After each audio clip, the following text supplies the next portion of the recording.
everyone, this is Peak Entertainment and we're back again, and here now we have another video for you, and this will be just some thoughts on the first teaser trailer for the upcoming Dune Part 3 or Dune Messiah. Now there could potentially be spoilers here for the two previous Dune movies, so just beware when going into this overall video. So as we all know by now, Dune Part 3 is the third and presumably final installment in the big budget adaptation of Frank Herbert's classic 1969 science fiction novel, a story set in a far distant future which sees powerful galactic empires striving to obtain the precious spice material that can gain a life enhancement and super abilities and powers, as well as aid in interstellar travel. The main source of the spice material is the desert planet known as the Arrakis, which is populated by the race known as the Fremen, and is also fraught with the dangerous, massive sandworms. The main character of the story is Paul Atreides of House Atreides, and they were assigned to the planet of Arrakis to harness and extract the substance of the spice, and they are in constant battle with the dangerous House Harkonnen. Paul eventually interacts with the Fremen people, and over time looks to gain the identity of the prophesied Messiah and free the people to deliver them to major prominence. Now, Dune Part 3 itself is due for release on the 18th of December of this year, very close to the Avengers Doomsday release, which was confirmed a lot of time ago. And of course, it has the retaining of the huge extensive cast with the likes of Timothée Chalamet in the lead role, alongside Zendaya, Florence Pugh, Rebecca Ferguson and Xavier Bardem. We have new additions of the likes of Robert Pattison and also Anya Taylor-Joy, and we will see a returning of Jason Momoa also. This will of course be the last directing duties of Denis Villeneuve before he ventures to direct the next James Bond installment. So the previous two Dune movies, released back in 2021 and 2024, achieved much critical and commercial success. Many fans were pleased to see a big budget science fiction franchise achieve mainstream blockbuster success. Dune Part 2 in particular, that was released in 2024, grossed over $700 million worldwide, and Dune Part 3 is being touted to be amongst the biggest successes of 2026. Now in terms of the trailer itself, I think it was fine. It did what a teaser trailer should do, not giving too much away, but presenting us very much as this will be some sort of epic conclusion. We are going to presumably see many epic battles and epic spectacle and drama as we see Paul indeed ascends to the rank of leader and messiah of the Fremen people. Now in terms of a trailer, it presented you very much of what you've seen already within the previous two Dune movies, and I've always been conflicted over the films themselves. On the one hand, yes, it is a serious epic scale science fiction story, very well made, very well crafted and sophisticated, very serious in terms of its intent and its tone, and that's always something to be admired. But at the same time, I've always felt that there's been something very impersonal about the Dune movies. They've lacked a certain personality, a certain emotional weight and depth. Despite the visual aesthetic, when you really go deeper beneath the surface, there's not quite as much there in terms of a resonance that can really compel you to these characters and the overall story. I've also felt that the films tend to be too long, easily could be trimmed down by 20 to 30 minutes. Dune Part 2 in particular did seem to drag, particularly in its middle section, as we saw Paul trying to convert more to the role of the Messiah. And I've also felt aesthetically as well, the fact that yes, it is taking place on a sand planet, the overall contrast and the visuals itself have a certain dryness to them, a certain saturated feel. This is something that has appealed a lot throughout Denis Villeneuve's work. Yes, the films have a very clean and very HD, shiny look about them, but they lack a certain visuality, a certain grit, and a certain physicality that can really draw you into this world. And I think after two previous movies spending time on the planet Arrakis, I was kind of hoping that since this would be much more of the more epic story where we see the Fremen rise to prominence and take on the various galactic empires, that we would see some sort of a different aesthetic rather than the saturated orange and the black and white contrast that we saw from the previous films.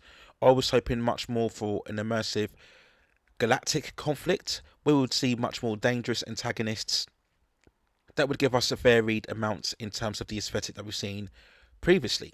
And yes, we get the usual charging into battle scenes. We have the overly wailing music that is so synonymous now with all of these epic type of blockbusters. This was really formulated more by Hans Zimmer, but it has been replicated recently from the likes of Ludwig Göransson. In recent blockbusters, Hans Zimmer is obviously taking the composing duties for this third installment. Now, as mentioned, in terms of the story, it will be adapting the Dune Messiah book. Whilst not having read the book, I've seen the over outline, and I agree with many people that this third installment would be very challenging for Denis Villeneuve to adapt into a condensable movie that will presumably be 2.5 to 3 hours long. Essentially, the story does see Paul really encapsulate his role as the Emperor of the Galaxy and the Messiah to the Fremen. It essentially sees Paul really unable to control the forces and the power that he has generated throughout the previous stories. The overall narrative, we assume, will see Paul have to make a major decision as to whether his role as the Messiah is truly what's best for his overall people. Now, in terms of the trailer itself, it will focus, of course, on Paul and Chani. That was the relationship that's been developed over the previous two films. The ending of the second movie in particular saw Paul rise to prominence, but at the same time, it had that very strange final scene where we see Chani riding the sandworms and looking over the distance into the desert. This was because Paul had some sort of proposed marriage or relationship or kinship with Florence Pugh's character, Princess Ireland, who was the wife and the daughter of the Emperor Shaddam, who was played by Christopher Walken. And it would be their formation and consummation in a relationship that would help Paul rise to prominence in terms of the Fremen and the empire that was led by the Emperor. The ending very hinted that Chani wasn't happy with this and would maybe take a darker path. Now, of course, from the trailer itself, we see Paul and Chani together and they're giving birth to a boy, I believe. In terms of the source material, I think they have twins, a boy named Leto and a girl named Jianma.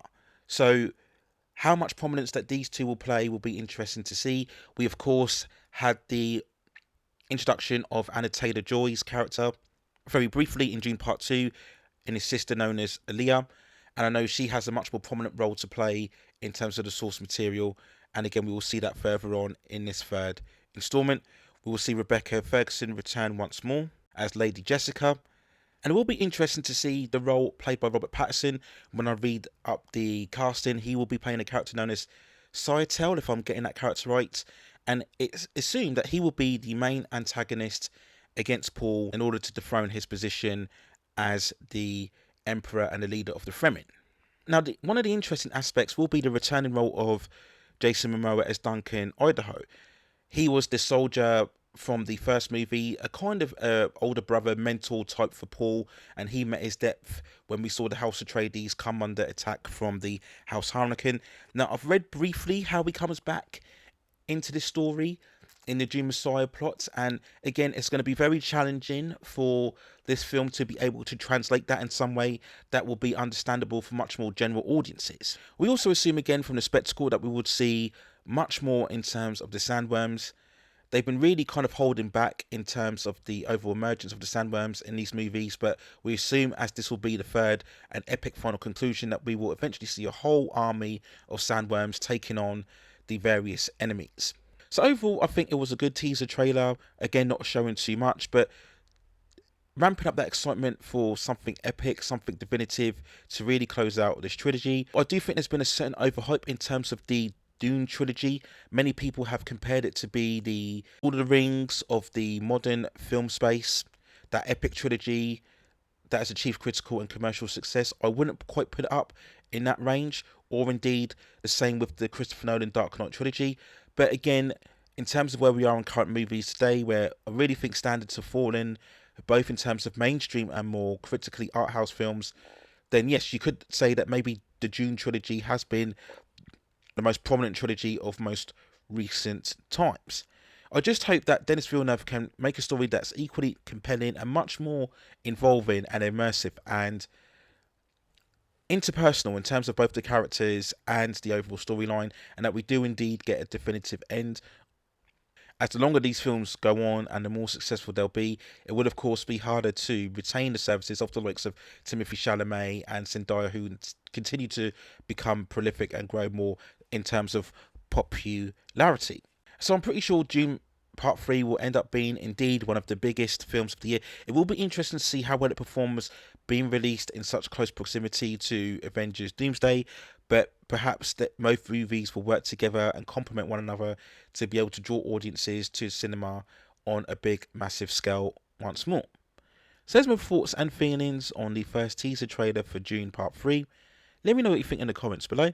And if you have any other further movies, television series, or any other topics within the pop entertainment and culture scene that you'd like to see me cover in the channel, then also let me know in the comments, and I'll see if I can provide further commentary for you on that subject matter within the future.